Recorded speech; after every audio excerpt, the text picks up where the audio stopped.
أعوذ بالله السميع العليم من الشيطان الرجيم بسم الله الرحمن الرحيم وصلى الله على سيدنا ومولانا وحبيبنا محمد صلى الله عليه وسلم وعلى آله وأصحابه أجمعين.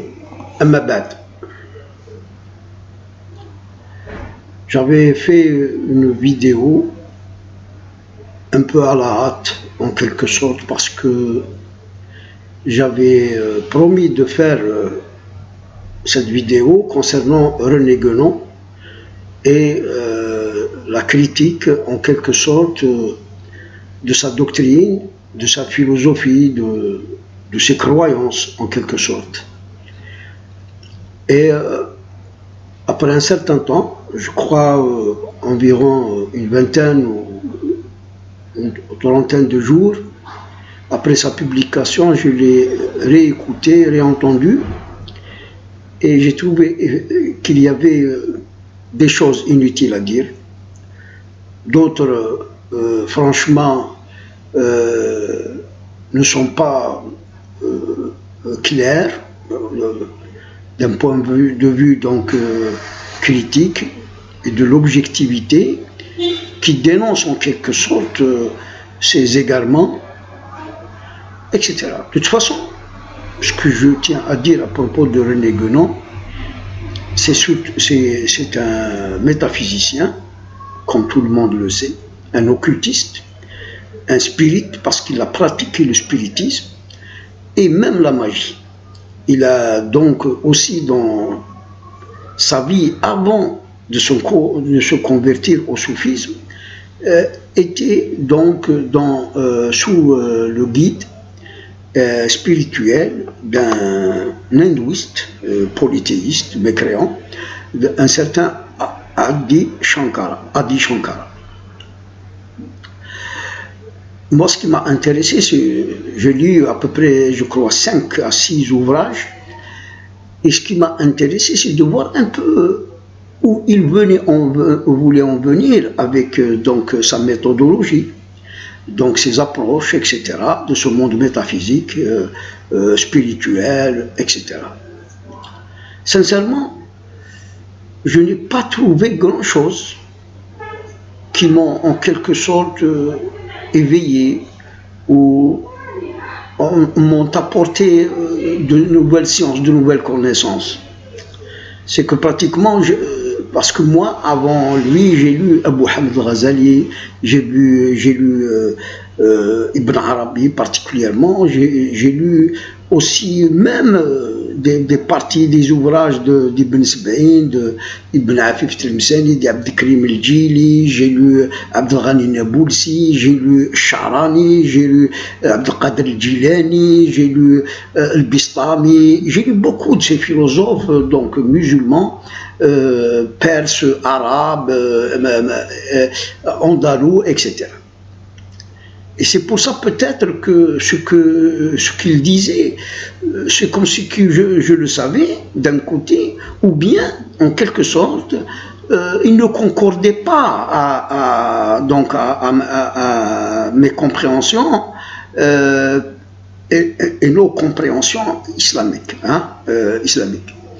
De toute façon, ce que j'ai relevé, et là c'est le point le plus important, c'est que tout d'abord, on dit que René Guénon s'est converti au soufisme, non pas à l'islam. Il y a même donc de ses connaissances, de ses relations, de ses correspondants qui l'attestent. C'est des intellectuels français qui attestent que René Guénon, jusqu'à sa mort, il a adhéré à la tariqa soufi, non pas à l'islam. De toute façon, cette question, on ne peut pas, c'est-à-dire la confirmer ou l'infirmer, du fait que, peut-être, parce que il était dans le soufisme, il se pourrait qu'il pratiquait les 5 piliers de l'islam. La première chose qui m'a frappé dans ses approches, etc., c'est surtout donc sa compréhension de l'initiation et sa compréhension donc de cette entité primordiale, de cette matrice universelle qui englobe tout, et ce monde réel, donc chaque élément de ce monde réel a une relation directe avec cette matrice primordiale, de laquelle, en quelque sorte, naissent même les traditions, les rites, les coutumes, les religions, les confessions, etc. Dans plusieurs de ses ouvrages, il ne cite pas Dieu. Dans plusieurs de ses ouvrages, il parle sans faire référence tout d'abord à la religion et sans évoquer ou dire que peut-être cette démarche, cette initiation, etc., peut être en quelque sorte l'œuvre du diable. Il ne cite pas trop le diable. Et en quelque sorte, les initiations bouddhistes, hindouistes ou taoïstes, ou même chrétiennes, etc., même lui, il ajoute que même la franc-maçonnerie, est une initiation, etc. Et pire encore, j'ai entendu même de quelqu'un qui a étudié en profondeur ses ouvrages, et il a dit que même la franc-maçonnerie est une initiation divine. Subhanallah.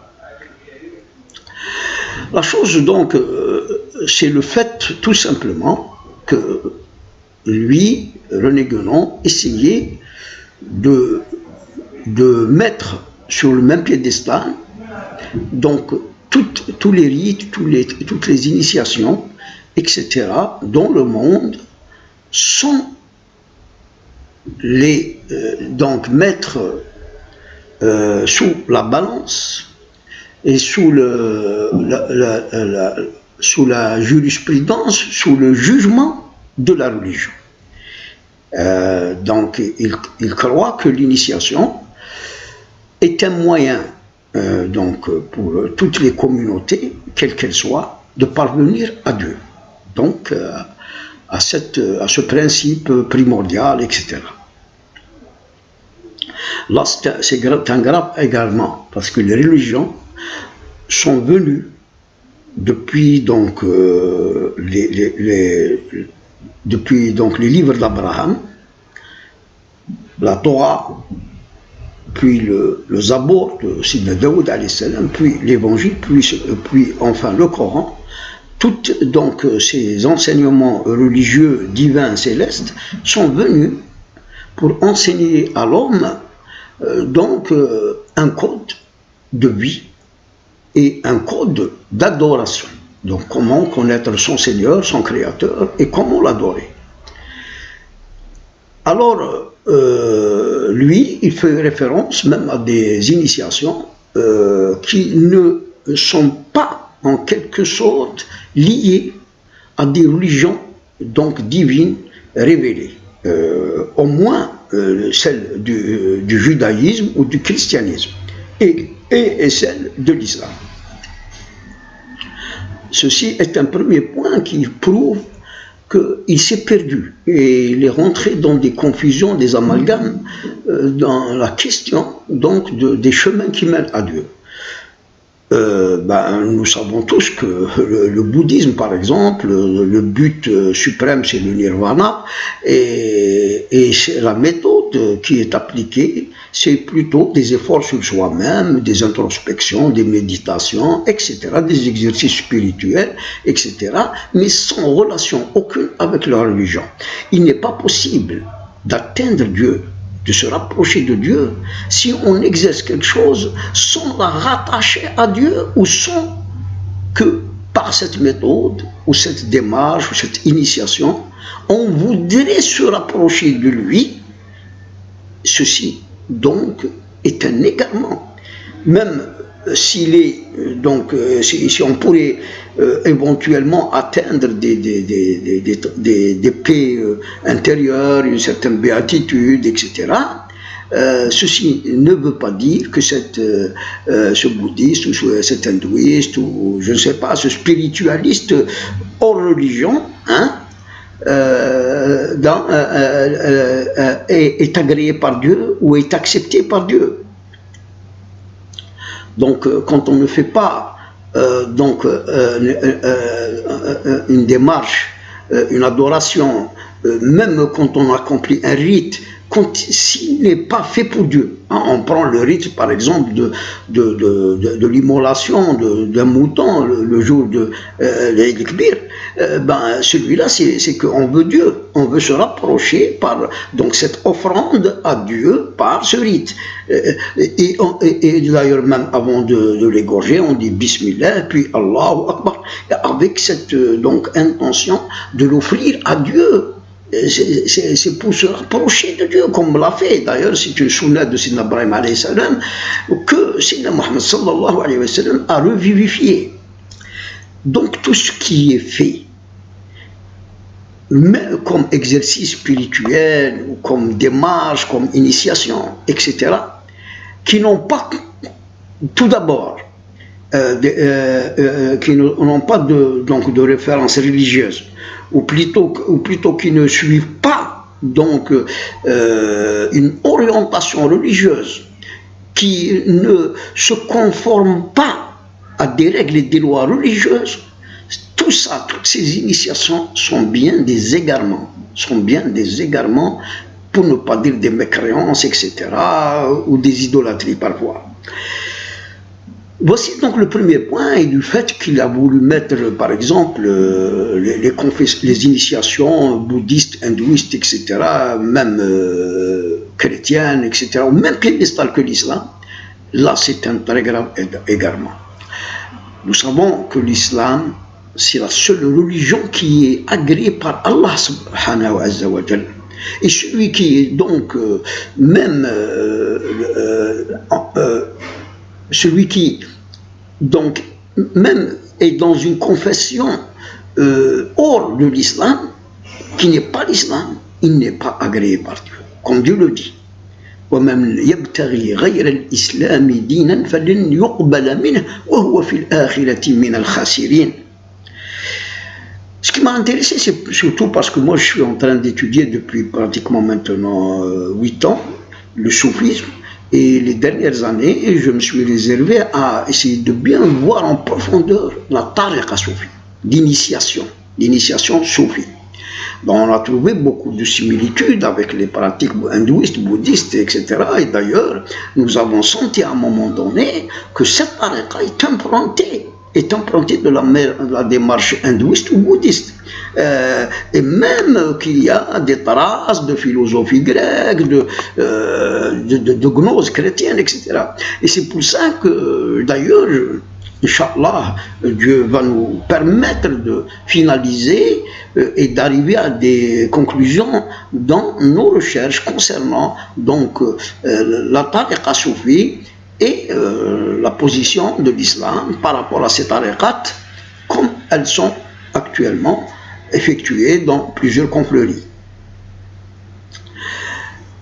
Ceci donc c'est le premier point. Le deuxième point, c'est que j'ai remarqué que dans ces ouvrages, il cherchait plus à atteindre ce principe primordial, comme il l'appelle, mais je ne vois pas pourquoi il ne dit pas Dieu, ils n'ont pas Dieu, subhanahu wa ta'ala. Pourquoi donner autre nom à quelque chose d'ailleurs qu'il imagine, son nom est Dieu. Il a déjà rien que cette manière de s'exprimer est un égarement. Parce que celui qui ne reconnaît pas que l'origine et le principe est Dieu, en le nommant en tant que tel, ça veut dire que celui-là, il veut se cacher, il veut éviter de le dire, il ne veut pas nommer le Créateur, subhanahu wa ta'ala. Puis après, et là, c'est aussi des choses qui m'ont interpellé, qui m'ont en quelque sorte bien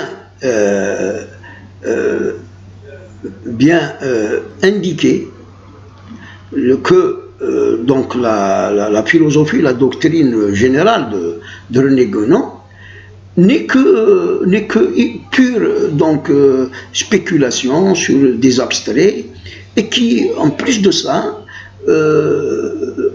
n'a rien apporté en quelque sorte comme preuve ou comme formule de ce monde métaphysique donc, dont il parle, de ses initiations, de ses démarches, etc. etc.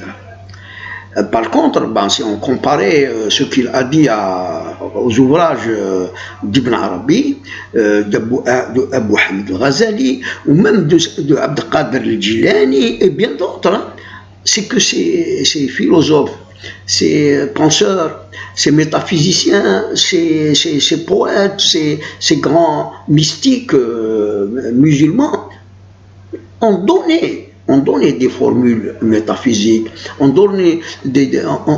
dévoilé des choses, surtout Ibn Arabi, beaucoup de choses du monde occulte, du monde de l'inconnu. Et ce n'est pas le cas du tout hein, de René Guénon.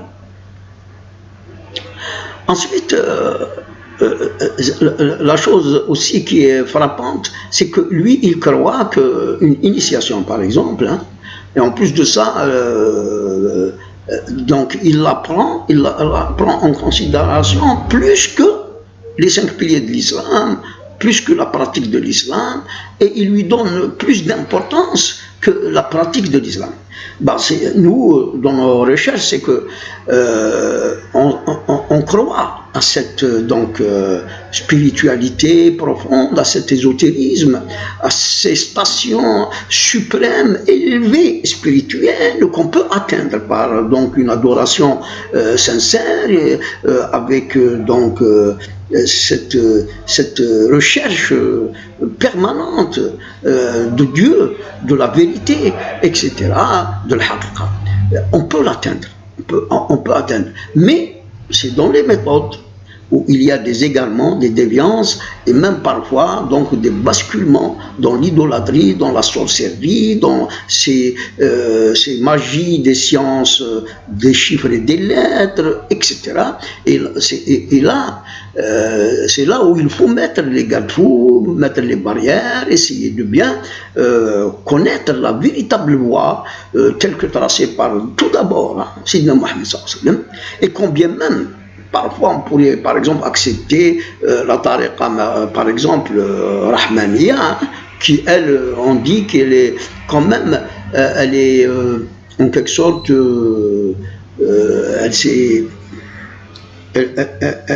elle vient de la source Chabili, de Abu Hassan Chabili. Par exemple, si cette tariqa Rahmaniya, qu'on peut appeler comme ça, il faut lui ajouter Al-Muhammadiyya. Tariqa Rahmaniya Al-Muhammadiyya.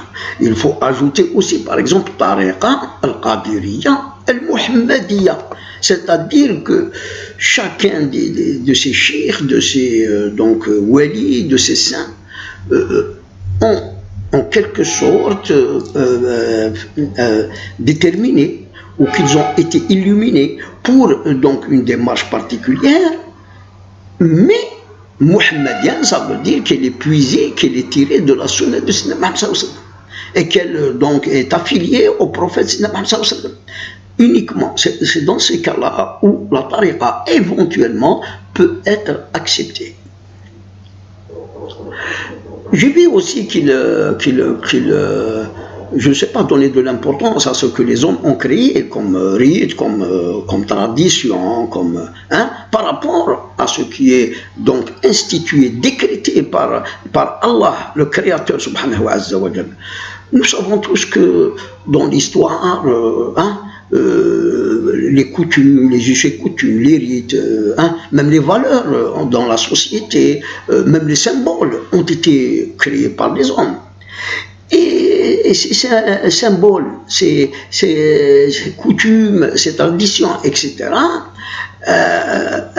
elles étaient à un moment donné païennes, et que le Coran, par exemple, il est venu pour donc éliminer beaucoup, les interdire, certains des interdire, etc., quand il y a de l'idolâtrie ou bien de l'associationnisme.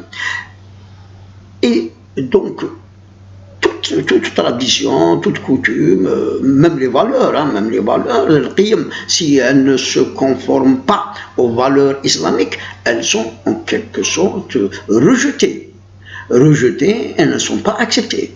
Donc la religion est venue pour essayer de corriger la vie sociale, de corriger les croyances, etc., même les traditions qui étaient donc égarées.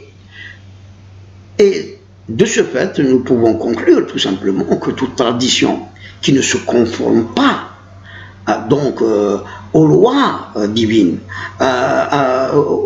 qui ne se conforme pas à la démarche prophétique, en ce qui concerne donc ce but religieux, ce but d'adoration, de rapprochement de Dieu. Elles sont rejetées, elles ne sont pas acceptées. Mais alors là, pourquoi trop en parler, trop faire de philosophie, etc., sur des choses qui n'ont pas de lien avec la religion, qui ne mènent pas à Dieu? Et même ces livres, quand il a parlé de l'erreur spirit, et, même ces livres sur le symbolisme de la croix, bien d'autres. Quand il a parlé de ces choses-là, c'est une vision de quelqu'un qui donc était à un moment donné bien sûr catholique, et il était donc égaré, hein, une vision chrétienne, une vision d'athée, une vision d'ignorant de la vérité n'est pas acceptée. Elle n'est pas acceptée. C'est des illusions sataniques, c'est des jeux. C'est des jeux imaginaires que le diable crée dans la conscience. Et c'est que le fait qu'il n'a pas trop cherché à comprendre tous les changements dans l'âme humaine, toutes les influences extérieures qui peuvent en quelque sorte changer l'âme, et surtout dans le domaine de l'imaginaire, de l'imagination, etc. Il fallait en quelque sorte voir ce domaine-là. Puis, quand on connaît que l'âme humaine ou la conscience peut nous mener très très loin et nous perdre, parce que quand on n'a pas de repère, quand on n'a pas un code de contrôle en quelque sorte, ou bien c'est-à-dire quelque chose qui nous fait revenir sur le droit chemin, quelque chose qui nous arrête à des moments de réflexion ou de pensée, parce qu'au-delà, il n'y a rien, il y a l'égarement. Attention, quand on n'a pas en quelque sorte en soi-même donc ce policier intérieur qui vous rappelle certaines donc règles coraniques, islamiques, ou certaines lois divines, ou même en quelque sorte des mises en garde divines, hein, ou prophétiques, là l'être humain peut se perdre. Et en quelque sorte, on a conclu que, sincèrement, sa doctrine, on ne dit pas qu'il n'y a pas des choses qui sont intéressantes, c'est sûr, mais en général, moi, c'est-à-dire je voulais faire une certaine comparaison avec l'esprit islamique, avec la loi islamique, avec ce qui peut être en quelque sorte accepté par l'islam, même dans ses raisonnements, dans sa doctrine, etc. Et j'ai trouvé qu'il n'y avait pas grand-chose vraiment à mettre sous le chapeau de la religion islamique. Voilà ce que je voulais dire aujourd'hui à son propos. Toutefois, peut-être que nous allons encore élargir nos recherches, et on va essayer aussi de bien comprendre ce qu'il voulait absolument, hein, surtout à travers cette notion de fraternité universelle, d'amour universel, d'humanisme, etc. Et de toute façon, ces questions ont été beaucoup, largement discutées, en quelque sorte, ça existe sous forme de millions peut-être d'ouvrages, hein. Et la question aussi, même dans cette question d'amour universel, de fraternité universelle, etc., de l'humanisme, etc., il y a aussi beaucoup à dire, parce que vous savez, quand l'homme ne prend pas comme référence le Coran et la Sunna, s'il agit uniquement par ses jugements, sans les confronter donc à ses références, franchement, il peut se perdre. Parce qu'il y a des jurisprudences, il y a des lois, il y a des barrières qu'il faut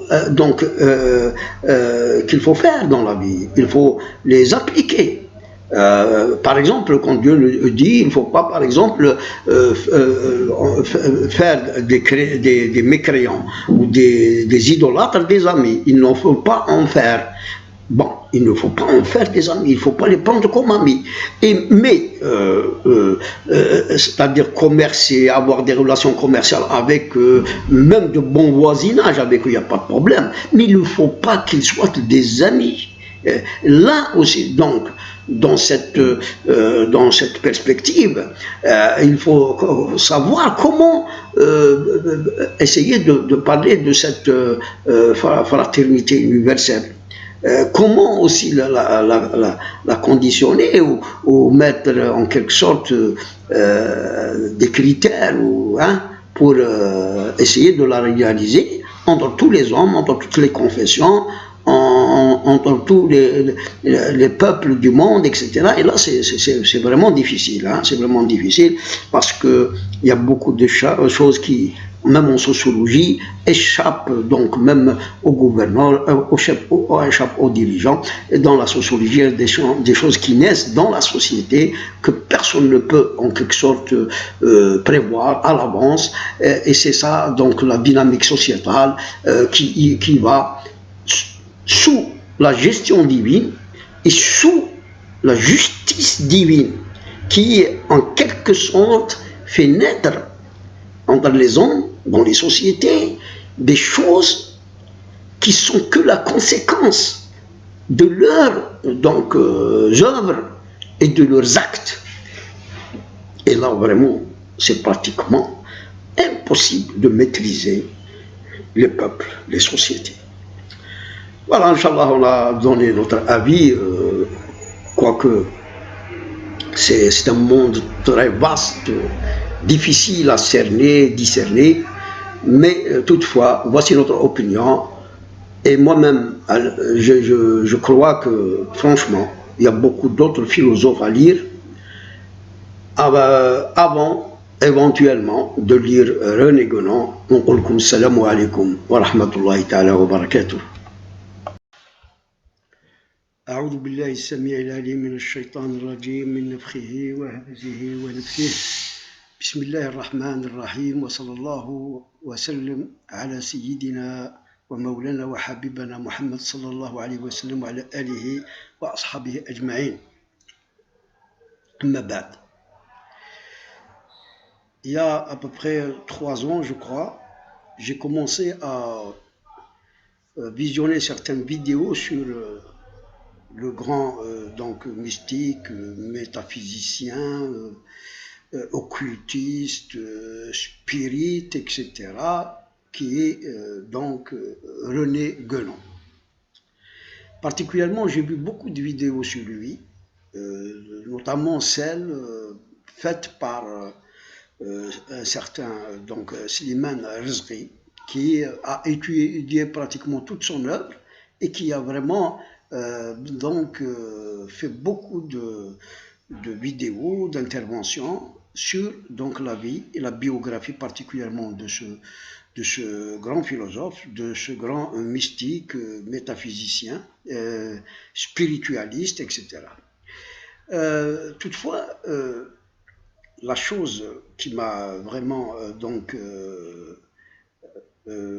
un peu en quelque sorte choqué et qui m'a donc fait réagir aujourd'hui, mais je vais réagir plus tard parce qu'il faut, avant de parler de quelqu'un, avant d'essayer de prendre position vis-à-vis de ses approches, de sa philosophie, de ses idées, il faut étudier tout d'abord ce qu'il a dit, ce qu'il a donc fait, ses positions, même ses raisonnements, etc., sa philosophie, et puis éventuellement, si on pourrait porter une critique, on la fera, Inch'Allah.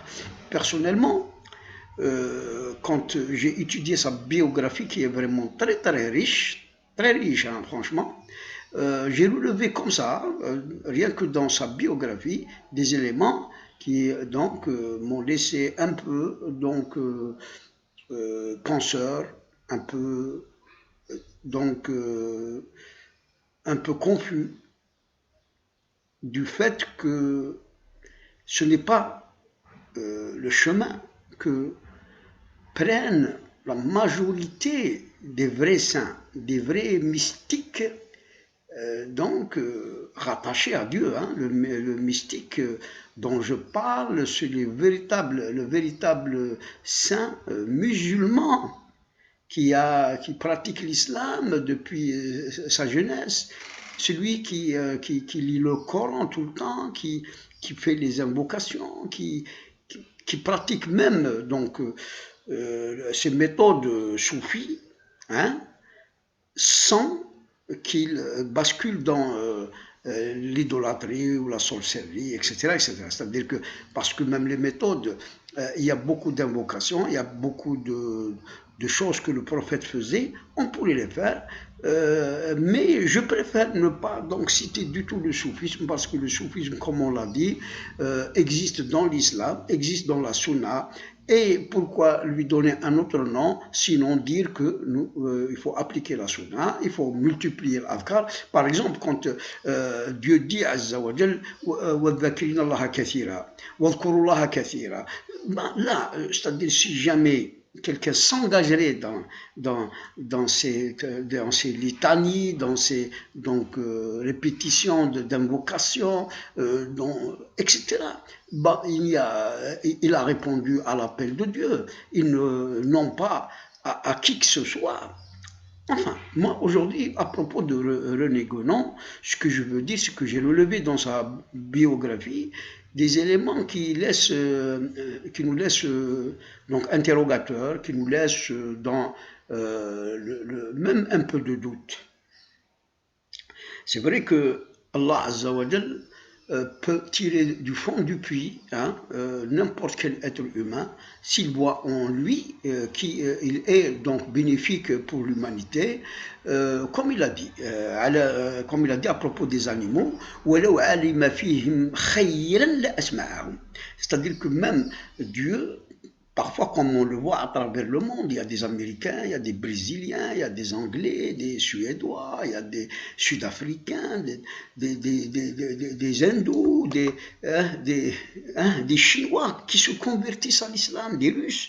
Et ces éléments, justement, c'est des choix divins en fonction de certaines qualités de leur cœur, des qualités même spirituelles, prédisposées et enclins à l'islam, à la véritable adoration de Dieu, à la véritable croyance telle que prônée par l'islam. René Guénon, dans sa jeunesse, était pratiquement inspiré par d'abord l'occultisme, puis il a été dans des cercles de spiritisme qu'il a pratiqué même, et il a aussi commencé à écrire sur donc le spiritualisme en général. Il était aussi donc né catholique, il était donc d'origine donc chrétienne et avec une éducation à la base catholique. Par la suite, il a connu justement, et c'est ça aussi la chose qui m'a un peu donc je ne sais pas, qui m'a laissé interrogatif. Il a connu un maître spirituel hindouiste, un certain Adi Shankara, je crois, et il est devenu par la suite, ce maître spirituel hindouiste, son maître spirituel. Et c'est à travers lui qu'il a élargi donc ses recherches et même donc ses pratiques de ce spiritualisme, de ce mysticisme. Je crois qu'en 1926, je crois, il s'est converti à l'islam, alors qu'il avait à cette époque il avait dans les 26 ans, je crois. Non, plutôt, il s'est converti bien avant à l'islam, mais en 1926, il a gagné l'Égypte, le Qahira, où là-bas, il s'est converti aussi, non seulement, il s'est converti au soufisme. On ne dit pas que René Guénon s'est converti à l'islam. On dit que René Guénon, vu ce qu'il avait acquis comme bagage spirituel, comme donc connaissance métaphysique, etc., mystique, il a vu dans le soufisme quelque chose de meilleur encore et en quelque sorte il a adhéré à ce courant mystique islamique. Les choses que personnellement, il y a deux choses que attention, ce n'est qu'une première, je n'ai pas encore étudié ce qu'il a vraiment dans ses livres, à part, j'en ai lu beaucoup d'articles sur lui et j'ai visionné beaucoup de vidéos. Certains de ce monsieur Slimane Rzki, auquel je n'ai pas adhéré et que j'ai trouvé à redire sur plusieurs points. Mais ce n'est pas le moment. Ce que je veux dire aujourd'hui, c'est que je voudrais bien encore lire au moins quelques-uns de ses ouvrages pour trancher. Mais les deux éléments que j'ai relevés jusqu'à présent sont, la première, c'est le fait qu'il a donc converti au soufisme, non pas à l'islam. On dit que c'est la tariqa soufi, le maître spirituel qui les a attirés, l'a attiré, non pas l'islam, avec ses 5 piliers, avec ses pratiques, et puis montant l'escalier, on peut arriver à ce stade de spiritualisme, etc. J'ai trouvé le fait qu'on essaie de connaître l'islam à travers le soufisme, que ceci est un égarement et qu'il est impossible pratiquement pour quelqu'un d'ex-chrétien de cheminer dans l'islam s'il rentre par le toit, parce que le soufisme, si on l'acceptait, quand il est soumis, c'est pratiquement le summum de la spiritualité islamique. Le summum, quand on atteint les buts et les finalités du soufisme, qui se trouve réellement dans la sunna, comme on l'a toujours dit. Il suffit de pratiquer la sunna, d'appliquer la sunna pour atteindre mieux que ce que font les mourides et les disciples soufis par leur tariqat.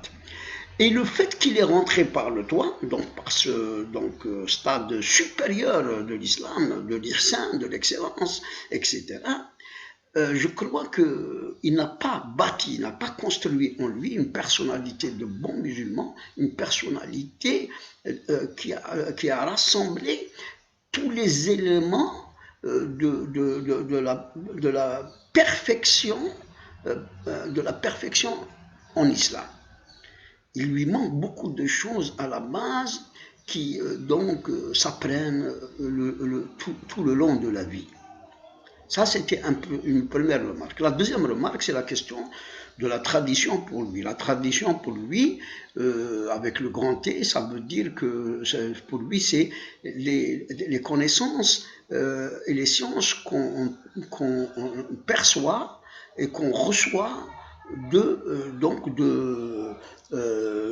Dieu, mais enfin il ne le dit pas directement, mais ou d'autres entités invisibles supérieures.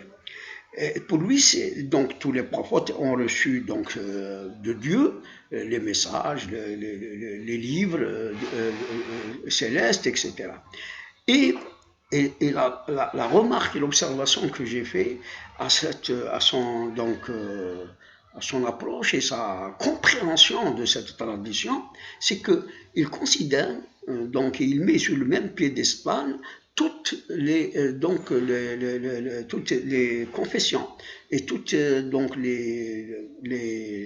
les sectes spiritualistes, mystiques dans le monde, hindouiste, bouddhiste, la gnose chrétienne, la kabbale juive, donc le soufisme en islam, il les met toutes sur le même piédestal, et que la méthodologie dans ces sectes, dans ces confréries, dans ces confessions, mène à la même finalité, donc à acquérir ces sciences suprarationnelles, transcendantales de Dieu. Et là, la première remarque, personnellement, j'ai rejeté complètement cette approche parce que toutes les autres confessions, en dehors de celle que Dieu agrée, qui est la religion de l'islam, nul ne pourrait atteindre des sciences divines, des sciences transcendantales. Il me l'a donné, des connaissances suprarationnelles, à part celui qui suit bien la tradition sunnat du prophète et qui chemine dans l'islam en général, dans les lois, dans les orientations, dans les recommandations, dans les ordres, etc., que prône l'islam pour cheminer et se rapprocher d'Allah Azza wa Jal. Je crois que je ne vois pas comment un bouddhiste qui adore une statue, un hindouiste qui adore une vache ou je ne sais pas quel animal, puisse donc atteindre des sciences divines, des sciences suprarationnelles qui proviennent de Dieu, alors qu'il est dans l'égarement, il est dans l'idolâtrie, il est maudit par Allah Azza wa Jal. C'est ça le point le plus sensible. Et d'ailleurs, moi j'ai dit avant que tous ces gens-là qui prétendent avoir des sciences, des connaissances, c'est tout simplement des éléments que les djinns, les démons, et surtout le diable lui-même, Satan, dans ces sciences, parce que il y a les sciences divines, les sciences même que Dieu donne directement ou par le biais d'un ange.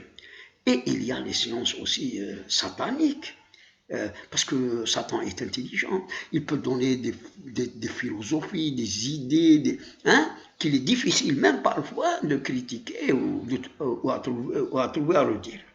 Voilà, donc cette première, je voudrais juste faire ces quelques remarques avant de revenir sur, parce qu'il m'intéresse parce que moi je m'intéresse au mysticisme en général, à la spiritualité, mais particulièrement bien sûr celle de l'islam.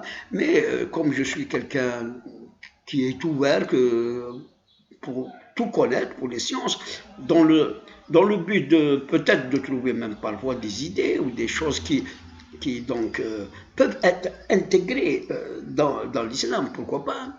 Je voudrais arriver, après l'étude de ces ouvrages, Inch'Allah, à bien dégager une critique ou